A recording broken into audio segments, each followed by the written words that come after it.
Pinatitiyak ni Pangulong Ferdinand R. Marcos Jr. ang akses ng pamilyang Pilipino para sa mga murang bigas.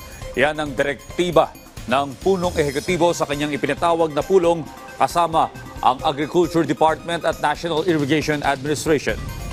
Inatasan na rin niya ang DA at DBM na palawigin pa ang 29 pesos Rice for All program at dagdagan pa ang kadiwa ng Pangulo Center sa 300 sa susunod na taon.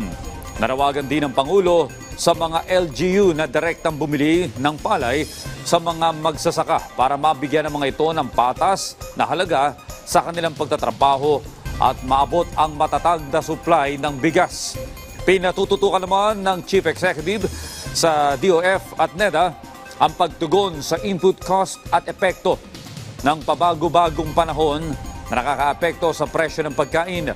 Pagtitiyak ng Pangulo na tuloy ang pagkilos ng pamahalaan para suportahan ang mga magsasaka at mapanatili ang mababang presyo ng bigas para sa Pilipino.